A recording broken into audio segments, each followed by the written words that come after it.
Hello, good evening, everyone. Welcome to Connect Africa. Today, we are going to do an update on the China Africa Summit that just kicked off today in Beijing. So, without further ado, we are going to dive into it.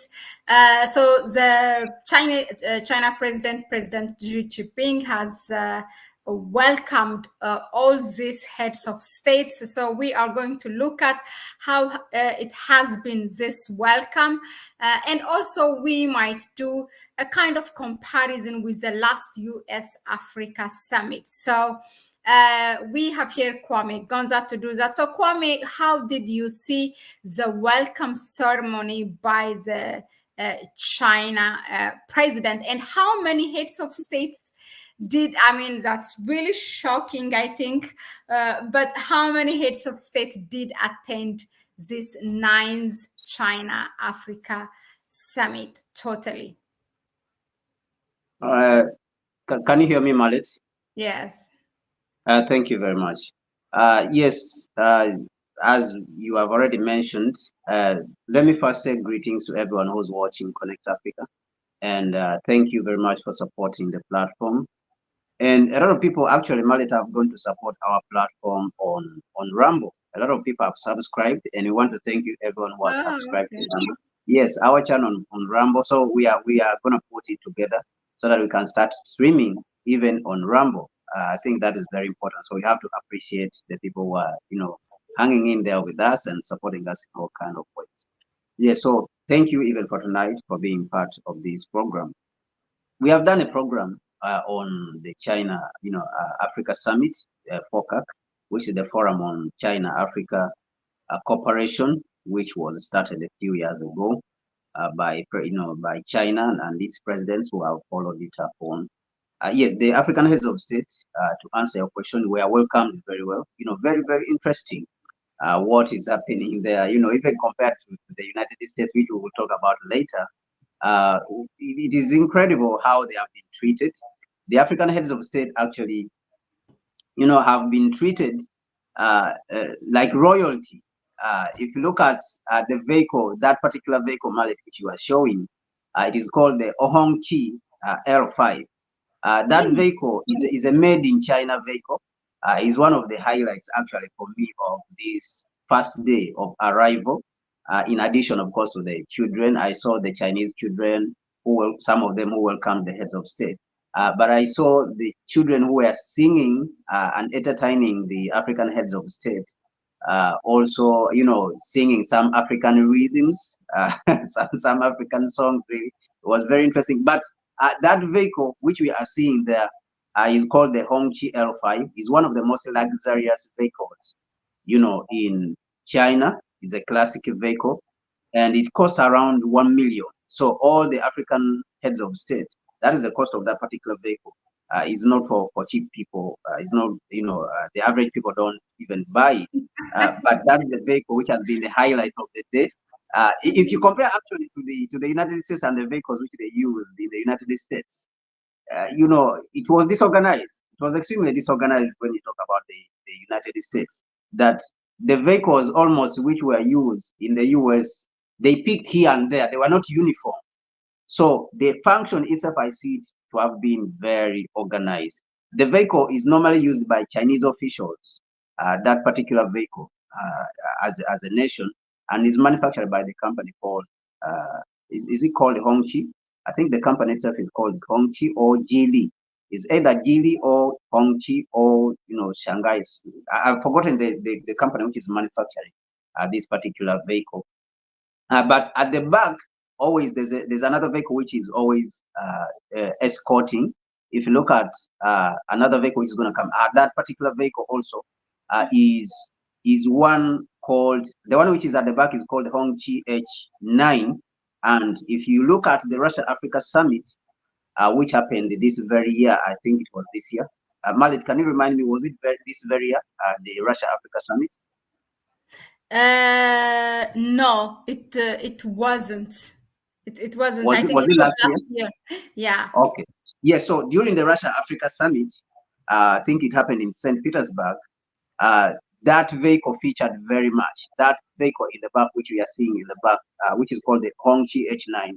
The African heads of state actually were driven in that particular vehicle. So we are seeing, in one way or the other, at the same function also, China is flexing its muscle when it comes to technology. Okay, a lot of African heads of state attended, 51 of them. And, you know, we've seen a lot of presidents, Chad, you know, all these countries, you know, their heads of state, you know, went there. We saw Ruto, you know, we know him, of course, what he's done. And he's U-turn and turning around. We've seen, you know, President Abiy. We've seen Comoros. We've seen, you know, we've seen almost, you know, Rojalina from Madagascar. We have seen Nado is there. We have seen Tanzania is there. You know, Samia Suluhu. We have seen Diomaye Faye is there. We have seen from Guinea, the president from Guinea with his wife, white wife, with French wife. We have seen almost all the continent, you know, present at this particular function. So from the CGTN media platform, which is a Chinese media platform, they said that the number of heads of state who have attended is 51. And this Oh actually my eclipses, God. 50 yes, heads of states not represented by. no, yes, heads of state. I think we can see President Abiy there. He has just Yeah. arrived. We have just seen Prime Minister Abiy. Prime Minister Abiy has just arrived. So it was 51 heads of state. That is what they said who attended. And You know, the even, last African Union summit was only 35 people heads of states. yes. So it shows you that we, of course, Oh we my have challenges. We have a lot of challenges that the African. This is President Nyusi of is it Mozambique? God. Yes, I think that was President Nyusi of Mozambique. And this is the one who's arriving right now is President Nanado Akufo-Addo, of course, of Ghana. He's the one there who's arriving with his wife. So what we are seeing is that, of course, there's challenges even when it comes to the African continent. Like we mentioned, we have not respected the African Union enough, that the African heads of state can troop to Washington, they can troop to Beijing, but when it comes to the African continent, their own thing, their own affairs, they don't pay that much same attention as Oh, they're this is supposed Mal. to. Oh, I thought it's Mal. Okay, no, it's not. Yeah, so they don't pay the same attention to African affairs as they are supposed to, you know, to do. And you are seeing that they are paying more attention to Beijing, paying more attention to you know, to Washington, whether it is Europe. You see that all these summits normally they attend in big numbers, or even India. You know, India Africa Summit. We have seen that they attend in huge numbers, and I think that this is because of lack of understanding of the continent itself by our very heads of state, that they have not put in enough time to understand our very continent, our own continent, so that they can respect it. We are seeing President Cyril Ramaphosa, you know, of course, he is there also. Malawi, we saw Malawi is there, Zambia is there, almost all of them are there. So there's this lack of appreciation of the potential of the continent. President Kagame also, we saw him there. So there's a lack of, in Togo, Benin, all these they attended. So there's lack of appreciation of the continent, is capacity and potential in itself. I think our heads of state have not really taken stock of the importance of what we have and then appreciate it. You know, take time to appreciate what we have as a continent. And of course, this is a problem. This is a major problem that we have to find a way of solving, you know, as we go forward, as we move forward, we as Africans, of course. So it was a, you know, it was a nice, you know, function. For me, I see it as a nice function compared to what the United States organized in 2022 with the US Africa Summit, and China is continuing to show itself, you know, as an advancing nation that is not gonna back down, is gonna continue to compete, and this is a demonstration of that they are extremely organized, and like I said, if you look at the vehicles which we are used to transport the African heads of state, it was like they were chosen from different brands. So you can see that China is more organized, is even more organized than than the United States. That the United States did not have a particular brand to say that we have settled on this particular type of vehicle. This is the one which we are going to use to transport the delegates, the African heads of state who have arrived. So they were choosing from different brands as if they have just picked it from the streets here and there and there. So it shows a lack of organization or almost disorganization. So China is showing that is on top of the whole issue and is going to compete. China is just showing that it's going to continue to compete and it's not going to leave the African continent, as many people have been suggesting, because in the past it has been reducing how much it is spending on the African continent, which myself I agree with, because I don't think that the Chinese should do everything for us. They should plan for us and continue to pour money inside the continent. It will incapacitate us as Africans also. We need to realize the potential we have, what we have, so that we can be able to build this continent by ourselves instead of all the time, waiting to for handout from external, civilizations and people. So so this is what we are now observing so far as the function is going on. And of course, some money has already, the prime minister has made the ministers, the African ministers. Many of the heads of state of the African continent traveled with a lot of delegates and ministers. So the prime minister, the premier of China, met the ministers, and they spoke about the fact that China is going to continue to invest in Africa's infrastructure. Of course, we saw people like Ruto were interested in the railway, platform, from increasing the railway or completing the railway from Nairobi to Kisumu, which is the standard gauge railway, and other infrastructure. A lot of African heads of state have gone there to look for infrastructure. Tshisekedi is also there, the Democratic Republic of Congo. And we remember that he had renegotiated some of the contracts he found that President Kabila had signed with China, because he wanted to get more infrastructure into the country out of these deals, because there were minerals with Sino-Hydro. There were minerals for infrastructure deals. So he wanted to get better deals and have more commitment from the Chinese. So we are seeing that progress is being made. So the Chinese have said they are going to continue to commit themselves to infrastructure, communication, and renewable energy. And of course, as many people have already predicted, that China wants to continue to focus on the global south, and all these capacity which they have been claiming in the West that is overcapacity. They want to engage with the South, so that the South can be able to absorb these technologies, whether it is automobile industry, whether it is Huawei. So from what I'm perceiving is that we're going to see a more active involvement of Huawei in Africa's communication infrastructure, whether it is 4G and 6G. So we're going to see involvement in that particular sector, and of course the encouragement of renewable energy on the African continent. We will see that from the Chinese. What really makes me wonder is that, the theme of the summit is joining hands to advance modernization and building a high-level China-Africa community with a shared future. Okay, long, thing. But what is in it for these leaders that really they can't come to their own continental body, to African Union, and they have to make it to China? What is it in it for Africa? Or I don't know what China has on them. What is in it? Yeah, so I think that what is in it is there's expectations, because China has been a fair player. It has been relatively, I think that's the best word for me to use. It has been a fairly, a relatively fair player, or compared to other partners which Africa has had. You look at the Turkish, for example. The Turkish too, when they come here, of course, the Turkish they don't have a lot of money. Even their economy is not even up to $1 trillion. But the Turkish, of course, when they come to the African continent, they don't really put up that serious infrastructure. Of course, we have seen that the airport in Sierra Leone was the main airport. The new airport was built by the Turkish. But the Turkish majorly I've seen in the countries where they have been coming, They have been putting up mosques and not, industries.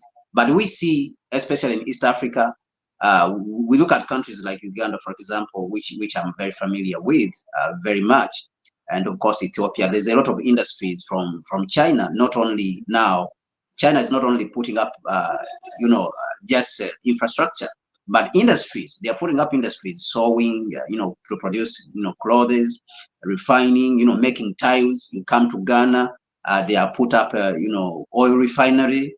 They have put up other factories which are making tiles. So you can see that they are making headways in different aspects. So they have really won the respect of the Africans compared to the rest. So you can see that this is the reason why the African heads of state have decided also to honor this, summit, this particular summit and invitation. And if you go to Uganda, for example, huge investment in Uganda by China. Like I mentioned last time, the biggest, dam in the country, which is around 600 megawatts, was built by the Chinese. They are working together in the oil industry. The West refused to finance the East African oil pipeline, which we know that is passing from Uganda all the way to Tanzania, and they have come up with their propaganda of environment and environment this, environment that. Even though, of course, we know that the West is the one which is polluting them more, and they themselves they are building even more pipelines, and they have over 132 refineries in the United States. But they are not closing down these refineries, and they're talking about clean environment. They are military. The United States alone is polluting almost more than the continent of Africa. So they're not shutting down their meat, and they're talking about the environment. So when they brought up this propaganda, China stepped in and is the one financing, for example, the oil pipeline project, which is going to go through Uganda and Tanzania. And they have seen that Suluhu is there. She's there. They are trying to build another port in Tanzania. We are seeing that they are playing a major role in the oil sector in the country, in Uganda, infrastructure and even industrialization. So it's very difficult for these countries. And we are seeing that another Indonesian Petronas, another Indonesian petroleum company has abandoned South Sudan. We are seeing the Chinese are stepping in to invest. So you can see the reason why, they are there. We've seen President Salva Kiir of South Sudan also is present at this particular summit. We have seen Sudan, the president, that general from Sudan also is present. So these are the reasons. The fact that they provide an alternative, of course, to a very unfair world. They provide a relatively fair alternative to a very unfair world, which is almost completely exploitative towards the African continent. So then the African heads of state, of course, have been forced to gravitate towards China, or have been attracted to gravitate towards China. But when it comes, of course, to our African affairs, I think there is still lack of understanding of the potential of the African continent, and that means the appreciation of the power and the capacity of a combined African state, or the African continent combined. There's not yet appreciation of the capacity which we have and the potential, because if you look at our economy, is around $3.5 trillion, right? So $3.5 trillion, we are at the same size or slightly behind India, because recently they said India's economy has grown to $3.7 trillion. So we are relatively the same size as India in the size of the economy. But you can see that India too puts up Africa, India-Africa summit. We should not be, because we are equal. We are equal, and even we are much better because we have more resources. Our economy, our continent is 12 times the size of India. So which means we have more land, we have more resources, and we have the same size of economy, we have the same population. So we have much more. Even we are strategically located because we are in the center of the world. So India, countries like India, the UK, Europe, Europe may be relative. They should be calling for Europe-Africa summit because they have more than $3 trillion of economy. But countries like Italy, I saw Italy recently called, Italy Africa summit. This is ridiculous. This should not be happening. The UK should not be calling, UK Africa summit. These small countries like Turkey should not be calling India, Turkey, Britain, Italy. They should not be calling Turkey Africa Summit, UK Africa Summit. So there is lack of appreciation of the capacity of our continent, and that we have everything we need. We just need to use it the right way. We need to tap it and use it. If you look at the financial inflows, the remittances inflows into the African continent, $100 billion. So this is much more than the so-called foreign direct investments, 3 times more than the foreign direct investment that is coming into the African continent every year. So we have the resources, but how to tap them, I think there's a lack of appreciation of the capacity that we have in that area. So combine those two, then you can see the reason why the African heads of state, of course, are trooping to Beijing.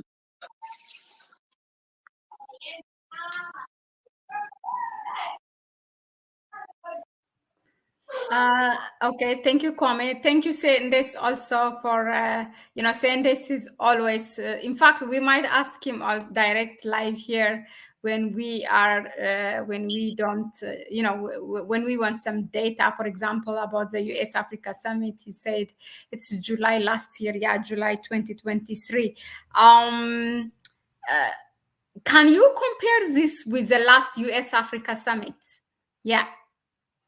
Perhaps the welcoming, the message that were transmitted through the first day through the welcoming. For example, China, with this, it has made a statement. Its technology and also its airplane industry, the C919. Is also, growing, and they have just celebrated their 500,000 passengers recently.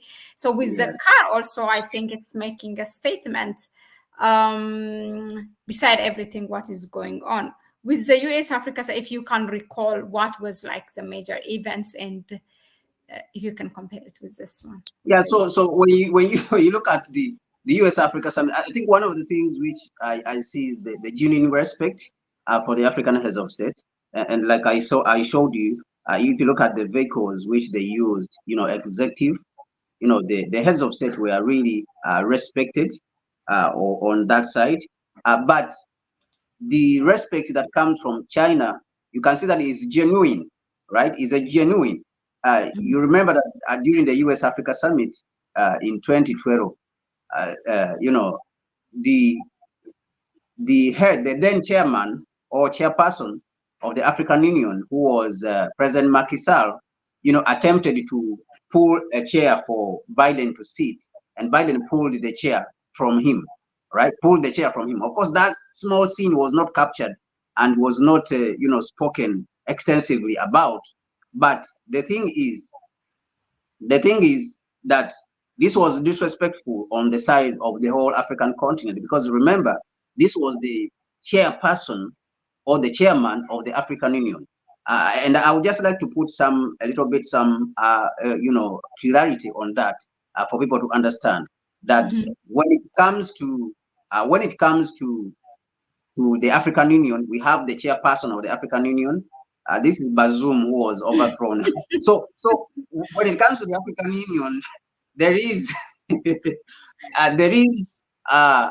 the chairperson or the chairman, and then the chairperson of the African Union Commission. Right? There's the chairman of the African Union, and then there's the chairperson of the African Union Commission. So Faki is the chairperson of the African Union Commission, and the chairman normally comes from the heads of state. So currently, we have the president of Mauritania is the one who's leading the chairman of the African Union. But during the summit, the US Africa Summit, which was 2022 December, the chairperson was Macky Sall, who was the president of Senegal, who just left. So he attempted to help Biden when Biden was arriving. So there is some sort of intimidation. When you look at the summit with the United States, the US sort of rules with intimidation. All right. And when you engage them, you can see what that. What happened with that chair thing? Can you explain again? So there's intimidation even in the approach. So this is not just even about the summit, but we have seen even in the speech how they address the Africans. They address us as like nobodies. Okay, there is another guy who was a minister in the Liberian government, who was called Jude Moore. He gave a speech in one of the prominent American think tanks, and he said that when we come to Washington as Africans, if we want to see actually he said we came and we wanted to see, the Africans came and they wanted to see the Speaker of Congress, who was Nancy Pelosi during that period, but she played around. They told them that it's not possible to see the Speaker, and yet the same people when they went, the same Africans when they went to Beijing, they were able to meet the president of China, who's Xi Jinping, and they have access to the prime ministers. So you can see that there is respect when it comes to the Chinese, and genuine respect, not just pretense. In the West, when you look at the US-Africa Summit, what we saw is pretended respect. It's just pretense, all right? Because at the end of the day, they are telling you, look, listen to what people like Blinken, when they are speaking. He's saying that we don't offer Africa, we are saying to Africa that we are not choosing for you, your partners, but we are offering you the right option. You see, that we are offering you the right option, which means he's choosing for you. Definitely he's choosing for you, but he's pretending. So this double talk then becomes a problem, that you are using fear. And of course, all of the heads of state, they know that the United States uses coups to remove the heads of state who don't agree with it. So you can see that the United States relationship is based on intimidation, fear, and threats, domination. Okay? And the fact that if you differ from their thinking, they will remove you as a head of state, or they will sponsor an opposition in your country, which is different from China. So when the African heads of state actually arrive in China, they feel at home. They normally feel at home. They feel like, yes, this one we can talk. These are people we can talk with. We can talk with the Chinese president. We can have a discussion instead of us being in a subordinate situation. So you can see, like somebody said, that there's even blackmail. So these are the tactics which the United States uses, to get whatever it wants and to advance, its narrow interests, neo-colonial interests. So this is the difference that we are seeing. And of course, there's no infrastructure. The other thing we are seeing, that there's no infrastructure. Ever since the summit ended, the US-Africa summit, they committed themselves to $55 billion. We don't see where any factory has been built. We don't see any road where it has been built. We don't see any single dam that has been built. These are the things which Africa needs right now. Africa needs the best infrastructure. Africa needs the foundational infrastructure for its economy to take off. And that means investment in transportation, investment in energy, investment in communication. These are the things China has committed itself to. Not just committing itself, but China is showing us that it is helping us to build this infrastructure so that we can take off. So that, because they say, teach a man to fish so that he can fish for himself, instead of always giving him a fish so that he can eat for one day. All right. So China is helping us to build the best infrastructure. The Djibouti Ethiopia railway, the Mombasa Nairobi, railway platform, which railway platform the Chinese also have committed that they're going to help to extend it from Nairobi to Kisumu and all the way to Kampala. All right. So these are the infrastructure we need. We have spoken about energy here. These are the pillars. These are the three pillars. When it comes to agriculture, they are also engaging, with the African partners in advancing and improving agriculture on the continent. There's about 4 pillars of industrialization generally. Energy, which China, we are seeing that is engaging the African continent in. Transportation, which we are seeing China is engaging. Communication, they have already mentioned it. The premier, in his meeting with the African ministers just today, mentioned that we will invest even in communication. This is a pillar. Now, agriculture, all of them, China is investing there. Where's the United States? It's not there. They are investing in the Lobito Railway Corridor. It's just a rehabilitation. They are not building anything.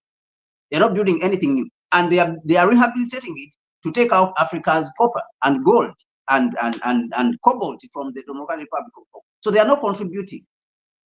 The US is not contributing. We don't see anything. So instead of having some tangible results to show for the US, is propaganda. Right now, as the African heads of state are in China, the US is on their platforms. Reuters, I've just looked at Reuters. Propaganda is what they are pumping out against the relationship. Instead of putting in work, they are pumping out propaganda against the relationship between China and Africa.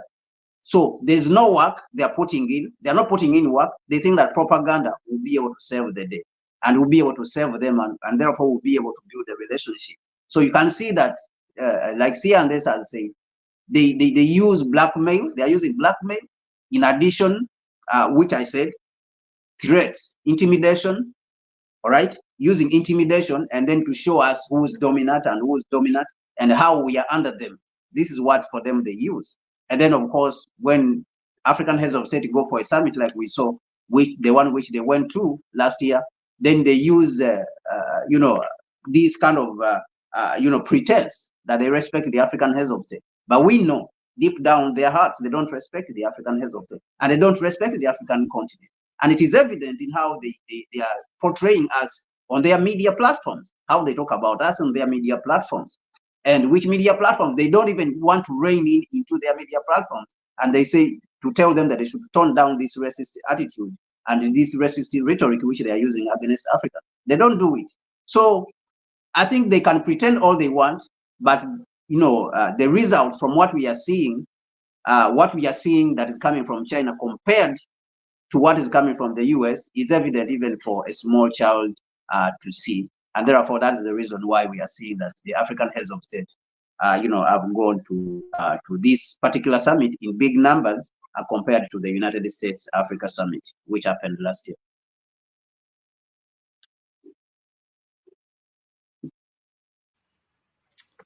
Thank you, Kwame, for that. Lion Rule, hello, welcome. Lion Rules the Jungle Without Fear is the name. Okay. He or she says, me living here in the US and spend decades in the military, work for corporate America and having my own business. I'm afraid to say US will not change. Or you wanted to say US will, you are afraid to say US. No, he's just saying that it will not change. It is right. He's just saying that the US will never change. Its attitude will never change because its attitude is imperialist, is exploitation of others, to glorify itself. It will never change. It will never change. So it promised they signed an agreement between the United States, Democratic Republic of Congo, and Zambia for the development of of processing of minerals in the Democratic Republic of Congo and Zambia, so that they don't ship out copper. Just last week, they shipped out the first consignment of copper from Congo to Baltimore in the United States. And this is not what is supposed to be done. They should build the motors, refine the copper, and build the motors in the Democratic Republic of Congo. This is what shows a genuine partnership. This is what shows somebody who's serious about what they're talking about. But of course, unfortunately, even in the same MOU which was signed, the Memorandum of Understanding which was signed between the United States, Democratic Republic of Congo, and Zambia, the US put a clause in there, which said that the agreement is not binding. That's what they said. The agreement is not binding. So it shows you that somebody is just playing around, and you have to be stupid to believe, to hang in with such a person, or to believe such a person that this is a reliable partner. And so it is no accident, that the African heads of state, of course, they troop to Beijing because they are getting results. We can see tangible results. The African CDC is there, we can see it. Obama himself came and spoke when he was president, came and spoke at the African Union in a building which was built by the Chinese. The US has never helped anything tangible that you see is there. Apart from propaganda, that, this, and that there's nothing. You don't see any serious infrastructure that this is what they have built for the African continent. And this is, of course, painful, regardless of how African heads of state want to have a cooperation, want to have a relationship with the United States. So it's definitely for this reason that, a lot of African states decided to Beijing to this particular summit, because they expect more from Beijing. And I believe Beijing will continue with this war that is going on, which the United States, of course, started with China, which is a war, of course, against the South, the global South. This is completely a war against the global South. Because it slows down, once it slows down China's growth, it's going to slow down the African economies and global South economies. So it's a selfish war in itself. So with this war and people understanding the shift of power, the balance of power, the shift in the balance of power across the globe, and understanding that there's a multipolar world, then the African heads of state will look for where the solutions are definitely are. So this is what even we are seeing in this particular summit, on this particular first day of the of the China Africa Summit. Interesting. Thank you, Kwame, really for that. I think that was it on the updates of this China Africa Summit we wanted to bring you here. Is that, of course, the welcoming, to analyze it, because the welcoming by itself says a lot. We have seen the difference between how Ukraine welcomed our African heads of states, those who went to negotiate, and how Putin welcomed them. In general, in the global South, they're more respected. Only Ruto was celebrated during his US visit. Oh my God! No, but it was even that one was just mockery, because they want something from him. The reason they want and to that send picture, Biden standing and him on the chair, was that in the Oval Office? Oh my God, that is like, yeah. So it's because mockery. simply because they want him to send troops to Haiti. They simply wanted him to send troops to Haiti. That's all they wanted him. So that's why they are behaving as if they respect him, but they don't respect him. It was just mockery. So they were just That bragging. was really mockery. It was not a respect. It was just, it No, it reminded wasn't. like It wasn't. a small boy, a real errand Absolutely. boy. Yeah. But I'm happy to say I was there when Obama made that speech at the African Union. I was in the building and shouting. He said one thing. He was telling them, give to a new blood, to the new blood, like the African presidents, stop amending your constitution to stay in power. But we see Obama still at the center stage of American politics. Why is he not resting? Why is he still playing a part in trying to influence American politics? He should go and retire. You see, so even President Kagame said that if they believe so much that it is term limits which works, why not have one term for Obama? Why didn't he have one term and go and rest? So why did he have to go for 2 terms? So, but Obama went for 2 terms, and all of them, they go for 2 terms. But Mandela went for 1 term and rested. So if you are telling us that the term limits is the solution, and of course, I'm not saying that it should be perpetual, but if you have a good leader, I think that a good leader should be there and deliver the goods for the people. So Kagame asked that if term limits are the solution, why didn't President Obama do 1 term and go, so that he can give it to another one? So you can see that they just want to bring this arrogance. It's just arrogance. It's complete arrogance to try to define for you what should be and what should not be. But if you have enough intelligence, then you can answer back and look at their system and also criticize it. So why not have 1 term? And why don't even reduce those 4 years and make it 2 years, so that you can always have 1 term and give other people a chance? You see, so why is it that in the American system, all the people have been running, Biden and Trump, they ran, all of them above 70 years. Don't we have 40 years, 30 years people who can run the United States? So, I mean, it's just arrogance, that they peddle around. And of course, it's very unfortunate. Okay, yeah. Sandy says, looking at the land size, I'm just reading. I mean, you don't have to comment. Looking at the land size, Africa can easily accommodate over 16 billion people, since India has 1.4 billion. The climates of India and Africa are generally similar. Lion rules the jungle, says you. No, there was something else. African countries have to get tough and start pushing back on the US. Yeah, that's something they will never do. Somebody likened the collective West to a teenager who never grew out of adolescence. They feel entitled and think the end justifies the means. That's why they use violence to get whatever they want. Am I lost in this, or do you get what he say? No, I didn't hear it well. See, and they said somebody likened the collective West to a teenager who never grew out of adolescence. They feel entitled and think the end justifies the means. That's why they use violence to get whatever they want. Yeah, so what he is saying is that they think that there's only one way of doing things, because for teenagers, basically, there's only one way. So the US has never grown out of that thinking that the only way to do, for a child, for example, if you have a small child, the child knows that the only way to get things from their mother is just to throw the tantrum and cry and stuff like that. So it's throwing tantrum.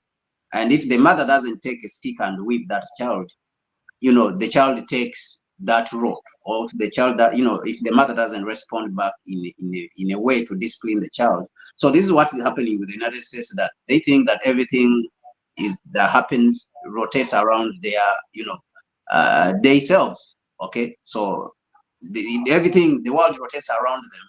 So they should determine where the world should go, and therefore they are entitled to take everyone's resources and even re-engineer society, that particular society, which is social engineering, mold the society so that people cannot hate the United States.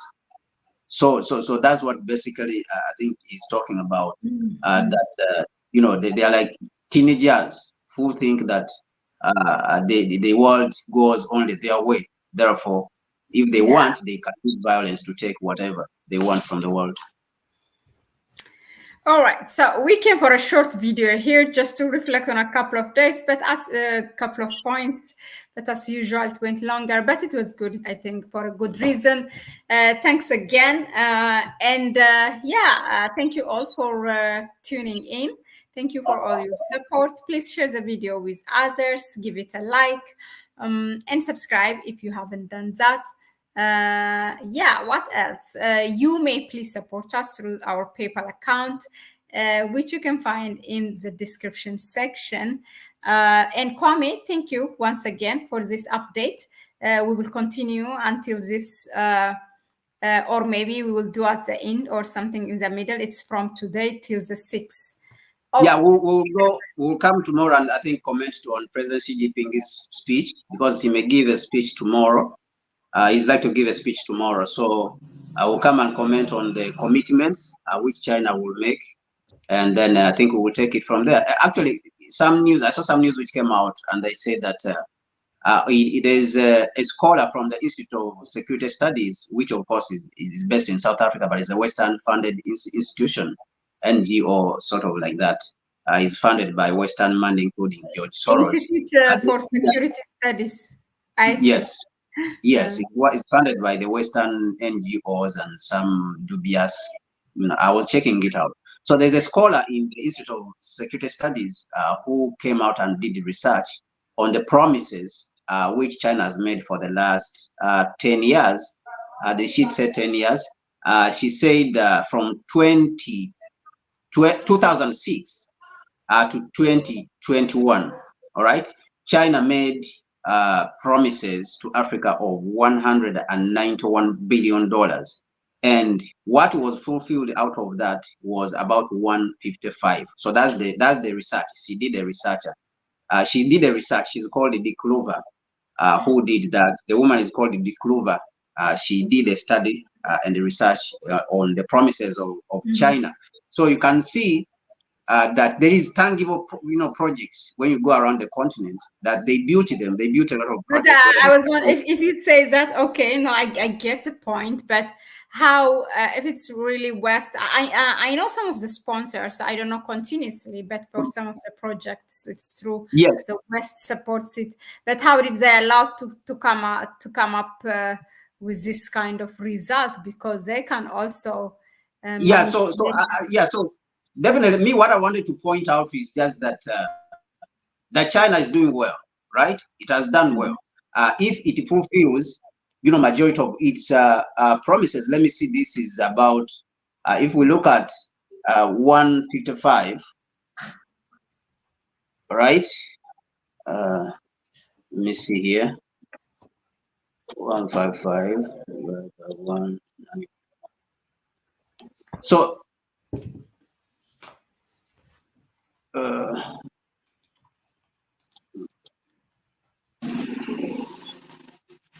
which means it actually means that China is fulfilling 81.2% of its promises. 81.2%. That's for those who have gone to school, you know that if you get 81% or 80, you have an A in your paper.